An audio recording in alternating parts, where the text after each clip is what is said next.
As a young orphaned boy living on the streets, Shuji was often beaten and bullied. He recalled that as he grew older, the names they called him changed. The adult Shuji stood with a vacant stare, talking down to his tormentors. Time passed, and he received new titles in adulthood, like Venomous Snake Spear and Spear Demon, earned by taking down so many with his spear. Eventually, he stood powerful upon a massive pile of lifeless, bloodied bodies, having risen to the top by beating everyone.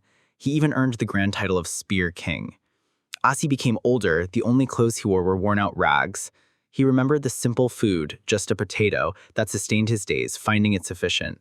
In the middle of a battlefield, ready for a fight, he gripped his weapon tightly, revealing the harsh reality of the place he called home. He sliced through his enemies like vegetables. Covered in their blood, he stood against the enemy forces, who began calling him a monster. An enemy commander roared defiance, trying to quell the fear by reminding his men there was only one enemy. Leading his soldiers forward, the commander vowed victory if they could just eliminate him, ordering everyone to charge forward. Multiple spears converged on him with deadly speed, but Shuji jumped and dodged them all. A soldier's face filled with shock and terror. Shuji descended from above, poised in midair, and thrust his spear through the soldier's head. Enraged voices cried out, calling Shuji a bastard and ordering him to die. As the scene unfolded, he questioned himself. Was this something he was born to do, or did he learn to do it? Shuji gritted his teeth, his eyes burning with a powerful light as he reflected on his nature. A blade flashed, cutting down many in a whirlwind of violence and blood. Battered and weary, Shuji stood amidst the fallen, acknowledging the countless lives he had ended. Grasping his blood-soaked spear, he stood ready, having faced the enemy with a single weapon that now gleamed, surrounded by swirling, malevolent red energy. As the battle ended under the vast moonlit night sky, he sat on a pile of his enemy's blood and reflected on surviving the horrifying conflict. At last, he declared, the weight of the slaughter settled in as the anger and bitterness of the deceased victims surfaced. He closed his eyes to take his final rest. A colossal weapon stood plunged into a chaotic mass under a moonlit, star-scattered sky. The one always scorned as trash had met his end on the brutal battlefield. His broken form lay still, shattered and defeated. Yes, this was meant to be the final chapter. But was this twist an error or the hand of destiny itself? He was supposed to fade into decay, but he got reincarnated. A baby's eyes snapped open, glowing with fierce, burning red energy as a cry of awakening echoed, and thus the one they called trash was sent back through time. A sharp cry echoed through a bright, cloudy sky. Shuji found himself on the forest floor with his hands raised in confusion. Looking at his hands, he realized he was not a baby. He spotted a mirror and picked it up, startled by what he saw. He observed his teenage reflection, a youthful appearance that made him think he might be in the time when he worked as a hero in hand. Suddenly, Shuji heard cursing. He turned with intense anger, his eyes sharp. He came out of the woods to find a brutal clash unfolding. Swords and spears met in a bloody struggle between two groups as cries of pain filled the air. Facing off were rough-looking figures identifiable as forest bandits. Opposing them were the guards of the Howling Tiger Escort Bureau, standing firm. Shuji stood nearby, his gaze fixed on the violent scene, reflecting on being thrust into a battlefield immediately after his reincarnation. As someone approached from behind, he broke the mirror.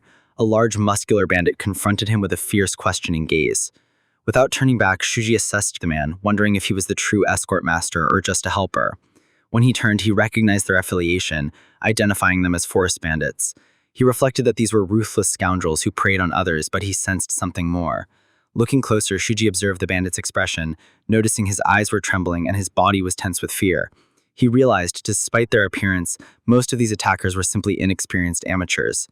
His face contorted in rage, sweat beading on his brow, as he declared that Shuji was part of the target. "I will kill every last one of them," he shouted, swinging his blade down with immense force. Shuji calmly thought that he expected this predictable move. He caught his opponent's weapon with impactful force. With his eyes glowing red, Shuji charged forward, multiple afterimages trailing him, and with a single strike, he thrust his spear into the man's chest. The man looked down at the fatal wound, blood pooling, his eyes wide with horror and disbelief at his free ticket to hell. Shuji stood engulfed in dark purple energy, declaring that despite losing his war feats, he retained his martial arts. His eyes glowed with intense dark energy that wisped around his mouth as the power built. A crimson core pulsed with energy within him as he revealed this despised technique was his only choice now. A younger Shuji, holding his spear with an enemy impaled on it, starts walking, while a man with a bow hid behind a tree, ready to strike. He thought about his return to the past as a desperate cry echoed in the background. An opponent leapt forward and shot an arrow, cursing Shuji to die. Shuji watched the incoming attack, his expression focused and ready. A powerful impact occurred at his head, sending out shockwaves and a burst of energy. The man with the bow had a frantic grin and a blood-stained face. He laughed in twisted triumph, believing he had secured his survival. But suddenly, a sharp spear pierced him through the chest, his smug expression twisting into disbelieving shock. He collapsed, blood staining the ground as he also got a free ticket. Shuji declared he was expecting that ambush. Standing over the enemy, he delivered a cold lesson on the fatal mistake of underestimating a foe. He violently thrust his weapon, hanging another enemy on his spear like a trophy. Lifting the spear, now carrying two bodies, he adjusted his grip, feeling the familiar, satisfying weight. He reflected that this intense scene brought back memories of the old days. Blood spattered violently across the dry, cracked earth as more bandits gasped in pain and pooled on the ground. The remaining bandits panicked at the horrifying scene. Shuji walked calmly, his staff in hand, carrying two bodies on his spear. An unknown bandit saw this and asked, "Who's this crazy guy?" A large, muscular man holding an axe declared himself the leader of the forest bandits. Shuji expressed eager anticipation for the confrontation. The bandit leader grinned menacingly at Shuji and declared he would kill him. Shuji maintained an intense gaze, ready for the challenge. The bandit leader threw the axe with immense force. Shuji evaded the attack, a dismissive, "huh," escaping his lips as he maintained a calm expression. The bandit leader sweated and gritted his teeth in frustration, shouting at Shuji for dodging like a rat. His eye narrowed, a drop of sweat on his face. Shuji acknowledged his opponent's impressive physical strength. He swung his spear along with the bodies hanging from it. The bandit leader's eyes widened in disbelief as Shuji stated that was all he had to offer. With a single slice, he cut him in half. His intense gaze cut through the gore as he declared this swift, brutal strike is what a real attack looks like. The victim fell impaled with horrifying precision as a nearby bandit reeled back in disbelief. Shuji stood amidst the carnage, his presence terrifying the bandits, who whispered of a monster in their midst. Chaos erupted as their leader's body fell. Shuji looked composed yet confused, feeling his spear was lighter than before. He thrust it into the dead bandit leader, making him a part of his spear collection. The onlookers trembled as they heard Shuji speak about feeling better after hanging the leader. Wide-eyed with fear, a man screamed a warning to run, calling Shuji a monster. And thus, Shuji watched, a knowing realization crossing his features.